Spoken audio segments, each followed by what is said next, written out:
Hello, my friends, and welcome back. Thank you very much for being with me again today. 4 topics for this video. The first topic: Ukraine could be administered by the Russians as the West Bank is administered by the Jewish state. That's the first topic. Second one: the Kremlin says no documents will be signed in Anchorage, Alaska. Why is that?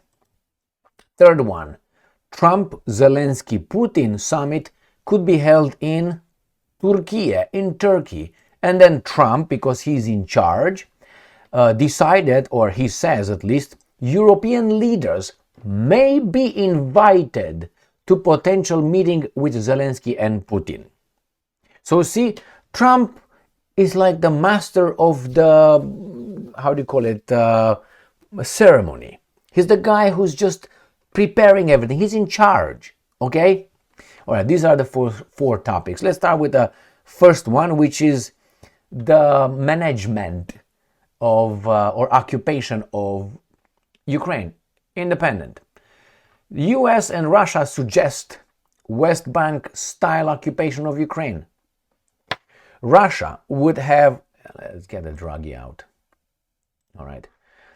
Russia would have both economic and military control of the occupied parts of Ukraine under the proposal. You got it? This is from Wednesday, August 13th, 2025. So economic and military control. That's not all. Get this freak out. God damn, I can't get him out. Sorry.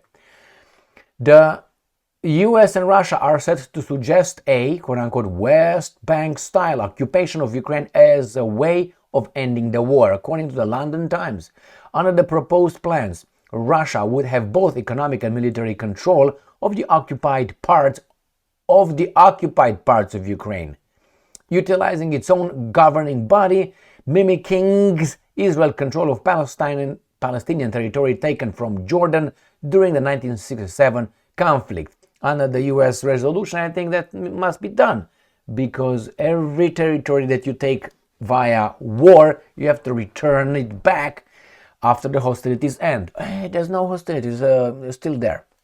The suggestion was put forward during discussions between President Trump and envoy Steve Witkoff and his Russian counterparts, plural. A source with insight in the US National Security Council told the paper. So, military control of the occupied parts. So these imbeciles, I think, are thinking that they will allow the Russians to control this. And what about the rest? Is it the Americans going to go over there? No. The Russians entered here because these guys wanted here to be NATO and a vassal state. So, no, I don't think that's going to happen. Nice try. I don't think the Russians will fall for it. And why should they? And that's a beginning. That's a start. But the Russians will not agree with that. Ukraine will not be managed by the West. Will be managed as much as the Russians will allow. That's it. Clear and simple. Next one. Ukrainska Pravda. The Kremlin says no documents will be signed in the Alaska summit. Of course. It's just going to be, let's see where you are. This is where I am. Let's discuss this. We agreed with this. Let's look deeper into the matter. No documents are expected to be signed following their planned Russia-US summit in Alaska. Responding to a question about whether any document might be signed, Peskov said, and I'm quoting, "No, niet. It is not expected. Nothing was prepared, and it is hardly possible that there could be any document." He added that it would be inappropriate to try to predict the results. Man, good job, Peskov. I didn't like you at the beginning, but it seems like in your baboon style, Mr. Mustache Man is not such a baboon after all. Given that there will be a joint press conference, the president will, of course, outline the range of agreements and understandings that can be reached. Now, they say it's scheduled at 11:30 today, the meeting between the two guys, but this guy said no, it's at 11. So first, when I saw Peskov, I was unimpressed with Peskov's statements and his body language, and I was like, oh my God, who's this guy? I give him a 5 out of 10. And then when I saw him being interviewed by some Western so-called journalists, operatives, I was like, oh, Peskov, you don't know these guys. Jesus Christ, Peskov. But now his statements, at least the way they are reported and quoted, are very, he improved. Let's give him a F for foarte bine. Now, for very well, I guess. He's getting better. I mean, after all, how old is he? Next, so they will not sign anything. It was obvious they will not sign. He's right. We will discuss certain things and we're going to go deeper. That's why when these guys came and said, these guys, the imbeciles ruling Ukraine, that is the correct word, ruling Ukraine, came and said, we want a ceasefire right now, ceasefire, let's talk. No, adults know that complex situation necessitate deeper and deeper understanding of the situation by direct and multiple meetings. I have to understand your position clearly, you have to understand mine. When we work, it's a process. These guys, oh, let's start, it's over, yes, live in America. It doesn't work that way. I mean, unless it's something easy. Tell the child, go to his room, doesn't want, smack, he's over there. Just kidding. All right, let's go to the next topic. New voice of Ukraine. Trump-Zelenskyy Putin summit could be held in Turkey. I mean, a lot of things can happen, but Turkey. We'll see if Erdogan gets a little wind from behind. A trilateral summit between Ukrainian President Zelenskyy, Trump, and Putin may take place in Turkey. Bloomberg reported, citing a source familiar with the details of the August 13 virtual meeting between US and European leaders.